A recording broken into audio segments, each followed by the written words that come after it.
Meron po ulit tayong bagong blessing. Bagong panganak na baboy. Meron po siyang 16 piraso.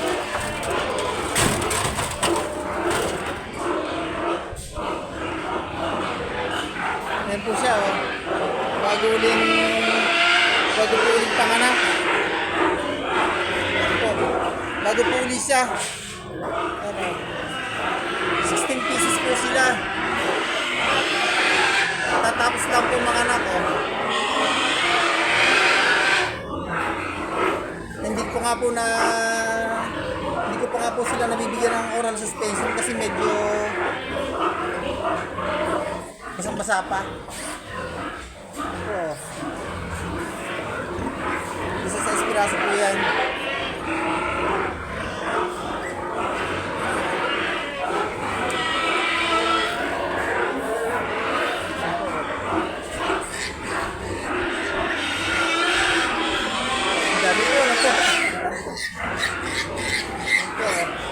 Isa sa espiraso po. Hindi ko pa lang po na sigurado kung perfect sila lahat.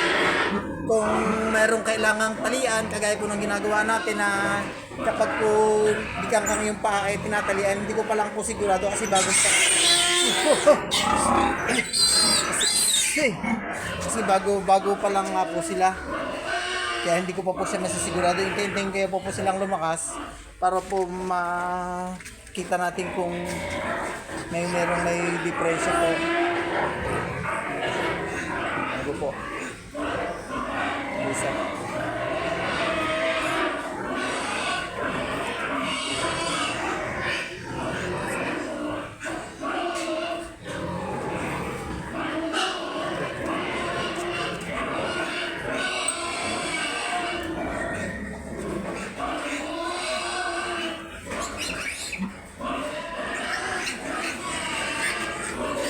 Lalabas pa nga po ng inunan. I-update ko na rin po kayo dun sa mga biik na iwinali natin noong mga nakarang linggo. Yan po, bago 3 araw po, puputulang ko po siya ngayon ng ngipin, yung kabila. Puputulang ko siya ng ngipin ngayon, buntot, saka po ayon, yung kabilang ito. Ito naman po ay sa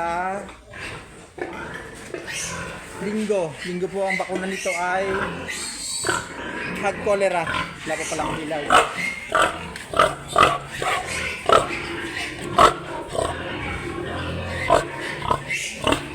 Po. Sa Linggo po may hog cholera sila na una.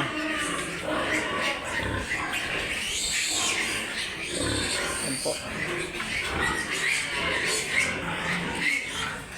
Isang pa, wala pa rin ilaw, hindi pa nabubuksan. Yan, 11 piraso din po sila. Yung isa magaling 16 po. Kasi ito po ay kabila. Ito naman po siyam. Yan, siyam na piraso po sila. Walo. Wala pa pong ilaw, hindi ko pa nalalagyan. Naku, nakawala po yung isang inahin natin. Nakawala po. Tapos na ito, nakawala. Nakawala yung isang inahin, nakawala po yung isang inahin, nakalabas ng kulungan, yung paggalagala. Ito po yung mga biik na iwinalay natin noong 1 linggo, sila na po yan, oh. Sila po yung iwinalay natin noong nagdaang linggo. Yan po, sila na po yan.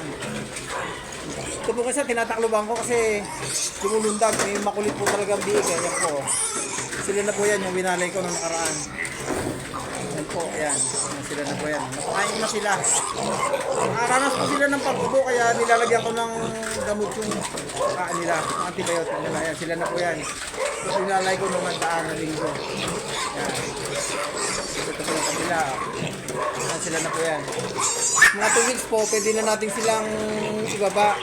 Kaso hindi pa available yung mga kulungan natin. Dadalawa pa pong kulungan ng available. yung isa, yung isa pa pala, yung isa pala ay ngayon palang uli hakutin, yung pinagkukuhanan natin ng nagdaan. Ito pa rin po yung isang walang laman na bukas po, lalagyan natin yan. May pangwalay po ako bukas eh, yan. Ito po yung walang laman. Tapos yan, sila na po yan. Iwinalay natin biik nung nagdaan linggo po. Siguro mga 2 weeks na po, pangbaba na sila. Saka hindi pa rin po sila kompleto ng bakuna. Kagaya po nito, napupurga pa lang po na ilalagay ko. Ulitan po natin siya ng isang vitamins pa po, tsaka isang iron. Ito naman pong kabila.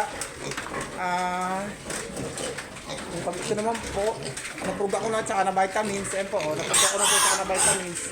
Iron na lang po. Bali silang, ayan, sila pong dalawang pin yan. Kasi ito naman po, iron na lang din sa Hercules ang kabila. Bali hindi po sila pwede natin maibabat, kulang pa nga po. Sabi ko nga, kulang pa po ng bakuna. Pero pinakikita ko lang po na masisigla na po sila. Ito na po sila yun. Ito na po sila.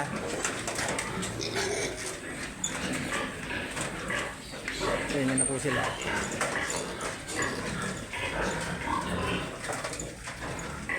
O paano po, hanggang dito na lang po muna uli at hahanapin ko pa po yung yung isang ineng nakalabas. Ipapasok ko po sa loob ng bulungan niya. Ano po yung bracket. Okay po. Magandang hapon po at salamat po sa inyong panonood. Paki-follow na lang po sa aking Facebook page, Kabakayard. At paki-subscribe na rin po yung aking YouTube channel na Kabakayard po.